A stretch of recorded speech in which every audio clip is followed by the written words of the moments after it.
అస్సలాము అలైకుం వరహమతుల్లాహి వబర్కాతుహు. Hi hello welcome to my channel అండి. ఈరోజైతే కనుక నేను చికెన్ ఫ్రై చేస్తున్నాను. చికెన్ ఫ్రై కోసం ముందుగా నేను చికెన్ని బాగా శుభ్రంగా వాటర్ వేసి కడుగుతున్నానండి. ఇక్కడ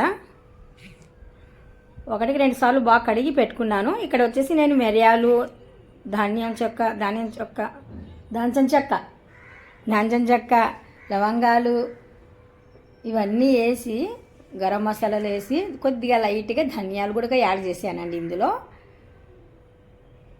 పౌడర్ చేసి మరి మెత్తగా కాకుండా చిన్న చిన్న పలుకుల కిందికి గ్రైండ్ చేశాను. అందులోనే చికెన్లో వేసాను. అల్లం వెల్లుల్లి పేస్ట్ కూడా వేస్తున్నాను. ఇప్పుడు చికెన్కి సరిపోయినట్టుగా పసుపు,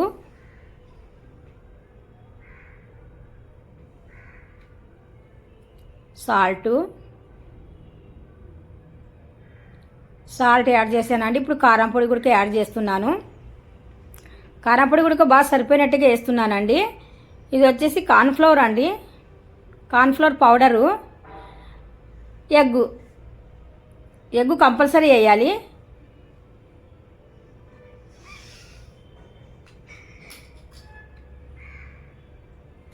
ఎగ్ వేస్తే కనుక చాలా టేస్టీగా ఉంటుంది. అందుకనేసి ఎగ్ మాత్రం కంపల్సరీ వేస్తున్నాను. ఎగ్స్ అయితే కనుక నేను 2 ఎగ్స్ తీసుకున్నానండి. ఇక్కడ లెమన్ కూడా 2 తీసుకున్నానండి జ్యూస్ కోసము. ఇప్పుడు బాగా నిమ్మరసం అనేది తీస్తున్నాను ఇందులో. ఇక్కడ మా యూకి బేట కూర్చున్నాడు, చూస్తున్నాడు చూడండి. ఇక్కడ కలర్ ఫుడ్ వేస్తున్నాను. కొద్దిగా కలర్ ఫుడ్ కంపల్సరీ ఉండాలండి. చూడనీకి చికెన్ ఫ్రై అంటే కనుక మనకు కలర్ ఫుడ్ ఉంటేనే బాగుంటుంది. అందుకనేసి కలర్ ఫుడ్ అనేది యాడ్ చేస్తున్నాను. ఇంకా ఈ మొత్తానికి బాగా కారం, ఉప్పు, పసుపు ఇవన్నీ బాగా అంటుకోవాలి కదా చికెన్ ముక్కలకు. అందుకనేసి బాగా కలపాలి. ఇప్పుడు బాగా కలిపేస్తున్నాను చికెన్ను. మసాలాలు బాగా కలిపేసిన తర్వాత ఇప్పుడు చూస్తున్నారు కదా, బాగా ఉప్పు కారం అన్నీ బాగా పట్టేలాగా ముక్కకి బాగా కలపాలి. తర్వాత నేను మరి కొద్దిగా పెరుగు అనేది కూడా యాడ్ చేస్తున్నాను.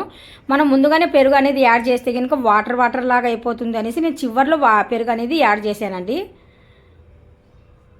పెరుగు గుడక, కార్న్ఫ్లవర్ గుడక, మరి అక్కడ నుండి వచ్చేసి మనకు ఎగ్, ఈ 3 మాత్రం కంపల్సరీగా వేయండి. చికెన్ ఫ్రై అంటే కనుక ఈ 3 వేస్తేనే మంచి టేస్టు. కావాలనుకుంటే ఇంకా మైదా గుడక 1 స్పూన్ వేస్తారు. నేను ఇక్కడైతే మైదా యాడ్ చేయలేదు.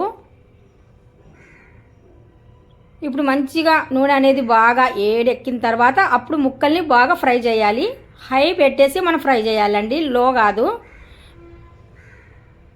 చూస్తున్నారు కదా, 1 by 1 లెగ్ పీస్ అనేటివి ఫస్ట్ నేను ఫ్రై చేసి తీస్తున్నాను. ఇక్కడ ఫ్రై అయిన తర్వాత కొద్దిసేపు జాలర్ గంటలు అలాగే పట్టుకుంటే కనుక కొద్దిగా ఏమైనా ఆయిల్ ఉంటే కనుక మళ్ళీ కొద్దిగా అందులో నుండి కింద పడిపోతుంది కదా గిన్నెలోకి, అదే బౌల్లోకి.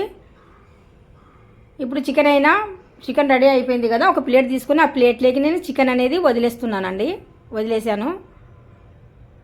ఇక్కడ మళ్ళీ ఫ్రై చేస్తున్నాను. చూస్తున్నారు కదా, ఈ ఫ్రైలు చేసేటప్పుడు మాత్రం చిన్నపిల్లలు కానీ ఎవరైనా కానీ సరే పక్కన ఉండకూడదండి. ఎందుకంటే కనుక నూనె ఎక్కువగా ఉంటుంది, వేడి నూనె కదా, చాలా జాగ్రత్తగా చేయాలి. చూస్తున్నారు కదా, వేడి చికెన్ ఫ్రై రెడీ.